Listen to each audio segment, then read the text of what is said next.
História de Segunda Reis, capítulo 4, versículo 18 ao 37, vai dizer que toda a história da Sunamita. Na Bíblia diz que o filho dela falece e, tendo ela o único filho, ela então recorre ao pregador daquela época, um dos que estava na casa dela, homem de Deus, e ela diz a ele, chega e abraça seus pés, não diz nada, simplesmente não diz nada. E Geazi, aquele homem que fica ao lado dele, quer tirar aquela mulher, e ele diz: não, não tirai, porque a sua alma chora, ela está em dor na alma, deixai ela aí. E ela chora, chora, e o Senhor se revela tudo para aquele homem. E diz a Bíblia que ele pega o cinturão e pede a ela que leve e que coloca sobre ela para que o filho volte à vida, mas mesmo assim ainda não voltou.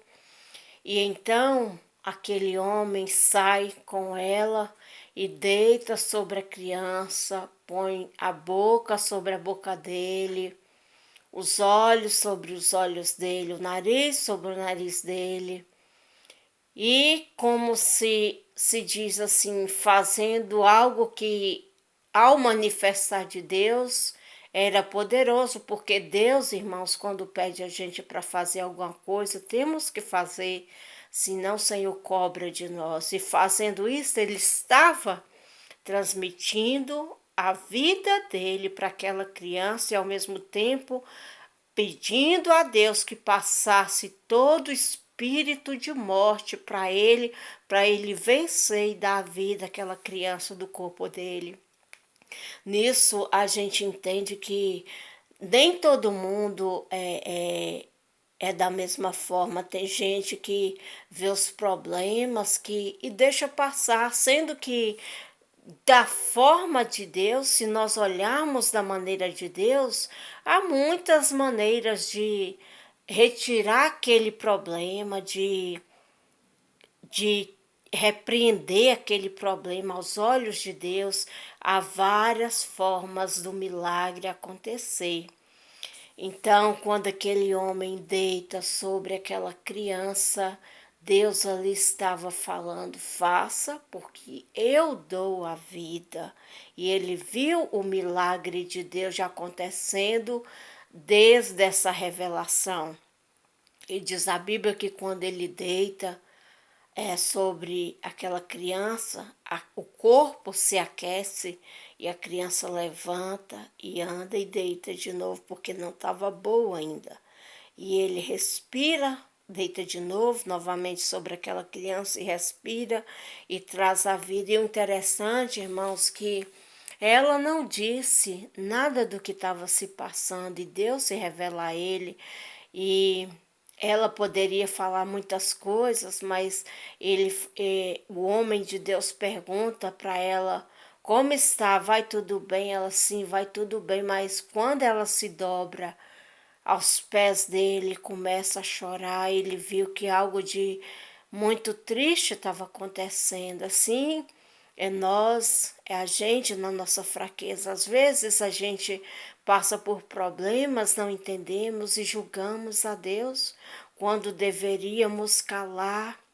E como ele disse, vai, se alguém te falar alguma coisa, não responda.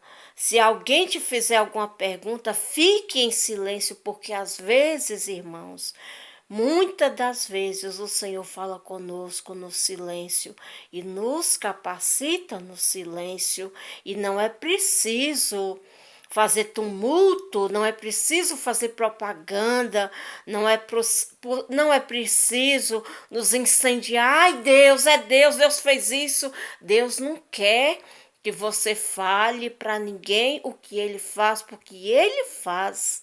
Ele tem todo o poder, não é preciso você fazer propagandas, fazer levantar voz em alta voz, ah Deus, o Senhor fez isso na minha vida, e contar o seu problema, às vezes conta na igreja. Irmãos, temos que ter reverência, temos que saber se chegar a Deus, porque Deus não quer alarde, Deus não se alegra com aquele se que nem todo aquele que diz Senhor, Senhor chegará ao reino dos céus. Diz a Bíblia que Deus se agrada quando adoramos a Ele, quando invocamos a Ele, mas não é preciso muitas vezes que o seu próximo saiba.